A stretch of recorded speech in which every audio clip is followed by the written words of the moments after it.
Hi, welcome to Mental Health Mondays with Dr. David Morgan. Thanks for tuning in. Thanks to Onward Productions for providing this opportunity for me to answer your questions regarding mental health issues and the gospel of Jesus Christ. I am a licensed psychologist and I've been in practice for over 25 years and have been a member of the Church of Jesus Christ of Latter-day Saints my whole life. And I believe that there are answers to be found regarding our mental health struggles in the scriptures and in the gospel. It's not the only place we can find the answers, but there are answers there. And so I'd love to talk about that. And this is a place for you to ask questions. So if you have a question for me, here's how to get a hold of me: onward.mental.health.mondays@gmail.com.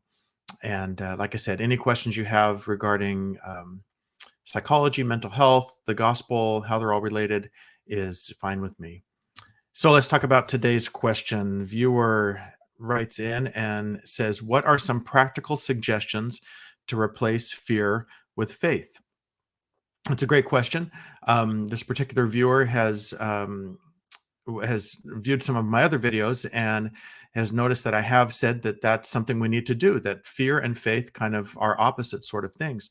And that my suggestion and recommendation to people is to replace their fears with faith. And so she's saying, how do you do that? Well, it's a great question, right? It's much easier said than done, like most good things. And before I get into some specifics, just some kind of general discussion on this. And this seems just like a really simple principle, but a lot of us don't get it. And it's this idea that if things don't change, they will stay the same. And you say, well, duh, that makes a lot of sense. But I find a lot of people, at least in practice, don't seem to understand that very well because they expect things to change in their lives without them doing anything to change them. I guess they expect like someone else to do something that might change their circumstance or the universe to intervene to change their circumstance. But and although other people's decisions can affect ours, um, it's not nearly as efficient as us doing something to change. It'd be like being out on a sailboat and just hoping that the wind happens to blow you in the direction that you want to go. There's a reason that sailboats have a mainsail and they have a rudder so that you can control the wind. You can harness it and you can get going in the direction that you want to go. And that's exactly how our change works as well. We need to be in charge of that. We need to make a decision that we're going to do something different with our lives. And then we put a plan together and execute that plan. That is how effective change happens. There's just something kind of an aside, but it relates Newton's first law of motion. In physics, it says that an object at rest will remain at rest, or an object at motion will remain in motion unless acted upon by another unbalanced force. That's exactly the same way our mental health works as well. If we don't do anything to change it, it is going to remain the same. Um, Probably get worse in a lot of cases as well, just because that seems to be the way life works. If you don't do something to something, it just tends to get worse over time. So that's the overarching principle, is that we need to be responsible for our own change. So when we talk about changing fear and replacing it with faith, this is an active process on our part. This isn't something we just wait for something to happen or expect circumstances to change. Like I said, you can wait around for that, but it's a long wait and it doesn't necessarily get you where you want to go.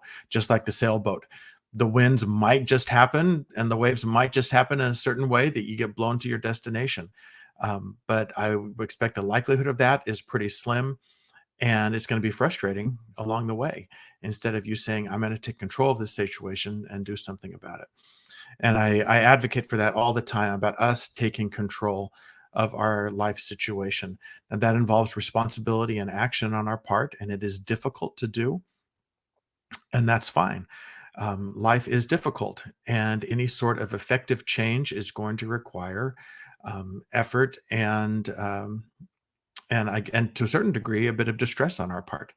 But that's how we get stronger. So let's talk about three suggestions we can use to replace fear with faith. First is to be careful about what you feed your brain. We're always receiving input into our minds. And there's a lot of information out there in society that is fear based.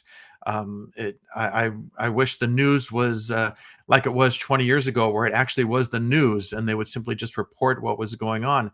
Most news outlets today, regardless of which side of the aisle you are on, are propaganda, and they are promoting a very specific um, set of information, and a lot of it is based on fear. I knew a person once, and he would spend when his kids would go to school, he would worry about them, and he would spend. He bought a police scanner, and all day long he would listen to the police scanner to hear about all the different crimes and other things that were happening, wondering if his children were involved in that or if they were in a car accident or something. And I thought, what a terrible way to live. Just your whole day, you're filling your life with fear about the bad things that might happen. Now, I'm not suggesting that you put your head in the sand and that you just ignore all of the, calamities and things like that that exist in the world. But I am suggesting you give consideration to the balance of information that you're feeding your brain on a daily basis. How much information are you putting in that's fear based? And how much information are you putting in that's faith based? The scriptures and the words of modern church leaders are filled with messages of hope and understanding and patience and faith and calm and peace, all that sort of thing. Now, I'm not suggesting that you need to be reading your scriptures 12 hours a day either, but just consider that balance. Okay. When you look at your day-to-day interactions with the world, consider how much of it are you putting in that's based on fear and how much are you putting in that's based on faith, because your brain is going to respond to that. So that's the first suggestion, is consider that balance. Second suggestion is to become skilled at monitoring your thoughts and kind of perceiving your thoughts. All of our emotions begin with some sort of thought. And the problem is that we are just usually pretty unaware of our thoughts. They just kind of pass through our minds very rapidly, and they generate an emotion, and all of a sudden we feel this emotion and we kind of have no idea where it's come from. Well, you can reverse engineer that process, and you can go from that emotion and go back and look at the thought that caused that emotion. That takes a little bit of practice and discipline, but you can do that. And then you can look at that thought and you can decide whether it's accurate or not. I would suggest, as you start this process, to get a book or a journal of some sort and create a thought journal. Write down your thoughts and say, these are the types of things I've been thinking today. And then see what kind of emotions are likely to come from that. Just as an example, if you had a thought that was that said, nothing in my life is going to work out well, well, that's going to create a lot of fear and anxiety.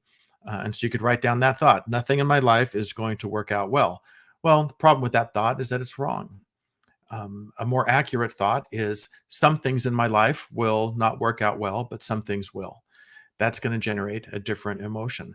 So as we're trying to change our thoughts, we need to become aware of them. So I suggest that, to get a piece of paper, journal, or something, and start to write down your thoughts, the thoughts that are leading to anxious emotions, and then start to analyze those thoughts. And as you become more aware of your thoughts, you'll be able to correct them in real time.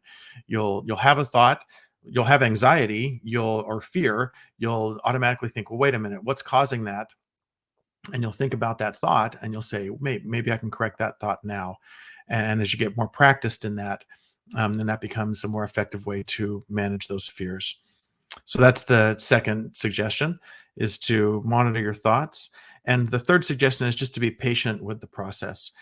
It takes a long time to correct patterns of thinking that have been going on for years or decades.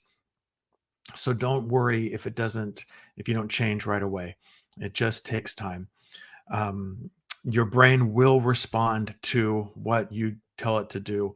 It just takes time. And if you're trying to rewire your brain and to have a more faithful perception instead of a more fearful perception, it will do that, but it takes time and consistency. Your brain is not going to react very well to inconsistent stuff. If you're only trying to change those thoughts once every 2 weeks, your brain's not really going to adjust to that. But if you're trying to change those fearful thoughts every single day, your brain will eventually adjust to that, but it will take time. There's a great scripture in Jacob chapter 5, where it's the allegory of the olive trees, and where Zenos is talking about clearing away the bad branches and replacing them with good branches. And I like to think about it, this clearing away bad thoughts and replacing them with good thoughts. Um, And in verse 66, it says, "For it grieveth me that I should lose the trees of my vineyard. Wherefore ye shall clear away the bad branches, according as the good branches shall grow, that the root and the top may be equal in strength, until the good shall overcome the bad, and the bad be hewn down and cast into the fire, that they not cumber the ground of my vineyard. And thus I will sweep away the bad out of my vineyard." That's the process. Clear away the bad according as the good grows. Be patient with the process. So, to summarize the 3 points: first, be careful about what you feed your brain. Try to find a good balance between faith and fearful input. Number two, learn to monitor your thoughts and to understand them and eventually change them. And number three, be patient with the process. Thanks for watching. Again, if you have any questions for me, you can go back to the email at the beginning of the broadcast or find me on Instagram at LDS Psychologist or on my website at www.ldspsychologist.com. And always remember that change is possible, but that change requires action and to keep moving forward. Thanks. We'll see you next time.